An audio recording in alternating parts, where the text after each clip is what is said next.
বিদেশে যেতে হবে কেন? আমাদের উন্নত চিকিৎসা CMS আছে। বিশ্বের যেকোনো এম উন্নত দেশের হসপিটালের সাথে তুলনীয়, সরকারি। আর যদি বেসরকারি বলেন, এখানে স্কয়ার হসপিটাল, ইউনাইটেড হসপিটাল যেগুলো এভার কেয়ার অত্যন্ত উন্নত মানের তারা করেছে। টাকা দিবেন, কোটি টাকা খরচ হবে। কিন্তু আপনার চিকিৎসা উন্নত মানের, ডাক্তারও ভালো। তাহলে উনাদেরকে কেন বিদেশে যেতে হয়? উনাদেরকে কেন ব্যাংকক যেতে হয়? উনাদেরকে কেন সিঙ্গাপুর যেতে হয়? এ এগুলা তো আমাদের বন্ধ করতে হবে। আমরা যদি নিজেরা চিকিৎসা না নেই, আপনি যদি নিজের দেশের উপর নিজে আস্থা নাই, নিজের চিকিৎসা ব্যবস্থার উপরে, তাহলে আপনি জনগণকে কিভাবে বলেন?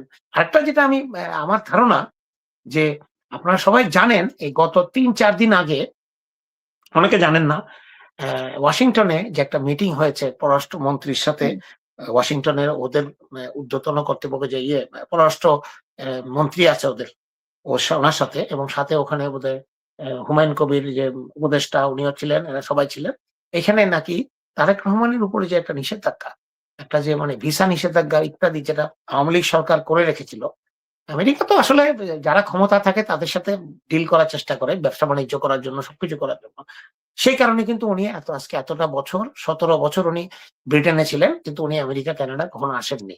আমেরিকা আসতে পারেননি, এই কারণে হয়তো আসতে পারেননি। এখন সেটা নাকি উঠে গেছে এবং উনি সেপ্টেম্বর মাসে যে জাতিসংঘ সাধারণ পরিষদের যে অধিবেশনটা হবে, যেটার কিনা বাংলাদেশ আবার নির্বাচিত সভাপতি, এটা সভাপতিত্ব করবে আমাদের বাংলাদেশের খলিলুর রহমান। উনি এখানে তারেক রহমান উপস্থিত থাকবেন বলে আমরা খবর পেয়েছি। এবং এই মিটিংটাতেই আমার মনে হয় শাহাবুদ্দিন চুপ্পুর ভাগ্য নির্ধারিত হয়ে গেছে।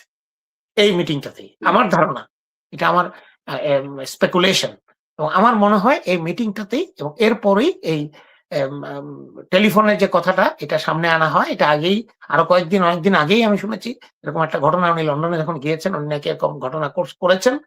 পাবলিকের কাছে শুনেছি, মানুষের কাছে শুনেছি, সত্যি মিথ্যা জানি না। তো এখন দেখলাম যে এই ঘটনাটা সামনে এনে ওনাকে পদত্যাগে বাধ্য করানো হলো। উনি তো পদত্যাগ করতে চাননি। কেউ কি পদত্যাগ করতে চায়? ওনাকে দেওয়া হচ্ছে ওনার পদত্যাগ পত্রটা। আপনারা যদি, যেটা গণমাধ্যমে এসেছে, এই পদত্যাগ পত্রটা অভূতপূর্ব। এরকম পদত্যাগ পত্র কোন রাষ্ট্রপতি বাংলাদেশের কেউ দিয়েছে কিনা আমি জানি না। উনি এখানে কতগুলি জিনিস উনি একেবারে ডাহা মিথ্যা কথা উনি ওখানে বলেছেন। উনি করেছেন, উনি প্রফেসর ইউনূসের সরকারকে গঠন করিয়েছেন। এই ধরনের মিথ্যা কথা উনি, মিথ্যাচারটা উনি যাওয়ার আগে এই চিঠিটার মধ্যে করে গেলেন। এবং ওনার যত রকমের রোগ আছে সবকিছু কিন্তু উনি ওখানে দিলেন। অথচ লন্ডন যখন উনি যান, লাইন ধরে উপদেষ্টা দাঁড়িয়ে আছেন এয়ারপোর্টে, উনি সবার সাথে হ্যান্ডশেক করে পায়ে হেঁটে প্লেনে গেলেন। লন্ডনে গিয়ে উনি এত গুরুতর হয়ে গেলেন, ওনার নাকি সেন্সই ছিল না।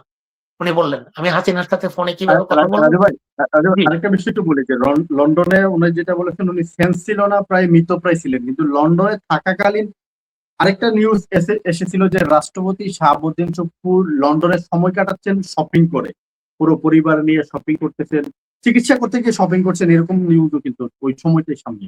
ভাই শুনেন, আমি তো আপনাকে বললামই, যেমন আমার বেগম খালেদা জিয়া যখন অসুস্থ ছিলেন, গুরুতর অসুস্থ ছিলেন, ওনাকে কোনোভাবে আপনার হুইল চেয়ার অথবা ইত্যাদি ছাড়া, ওনাকে কোনো অক্সিজেন ছাড়া কোনো জায়গায় নেওয়া যেত না।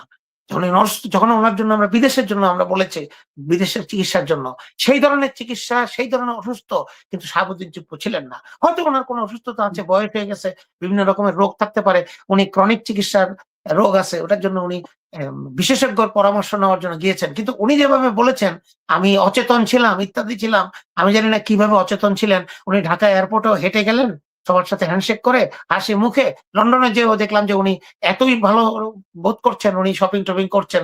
ওখানে উনি কেন গেছেন আমি জানি না, অবকাশ যাপনে গেছেন নাকি চেক আপে গেছেন জানি না। আমাদের এখানে তো দেশের লোক তো বা ঢাকা থেকে চিটাং চেক আপ করতে যেতে পারে না, তাদের সে টাকা নাই, সে ক্ষমতা নাই। আমাদের রাষ্ট্রপতিরা, বিনা ভোটের রাষ্ট্রপতিরা, যারা এমনি হাসিনার কাছ থেকে আমরা গিফট হিসেবে পেয়েছি, উনি চিকিৎসা করতে লন্ডন চলে যান, যেখানে কয়েক কোটি টাকা লাগে খালি চিকিৎসাই করতে। এই টাকাগুলো কে দেয়, কিভাবে যায়, কারা যায়? এটা তারেক রহমান সরকারকে অনুরোধ করবো, তারেক রহমানের পরিবর্তে আপনি এগুলি মনিটর করেন। এখানে বাংলাদেশের রাষ্ট্রপতি বিদেশে যেতে হবে কেন? আমাদের উন্নত চিকিৎসা CMS আছে। বিশ্বের যেকোনো উন্নত দেশের হসপিটালের সাথে তুলনীয়, সরকারি। আর যদি বেসরকারি বলেন, এখানে স্কয়ার হসপিটাল, ইউনাইটেড হসপিটাল যেগুলো এভার কেয়ার অত্যন্ত উন্নত মানের তারা করেছে। টাকা দিবেন, কোটি কোটি টাকা খরচ হবে, কিন্তু আপনার চিকিৎসা উন্নত মানের, ডাক্তারও ভালো। তাহলে ওনাদেরকে কেন বিদেশে যেতে হয়? ওনাদেরকে কেন ব্যাংকক যেতে হয়? ওনাদেরকে কেন সিঙ্গাপুর যেতে হয়? এগুলো তো আমাদের বন্ধ করতে হবে।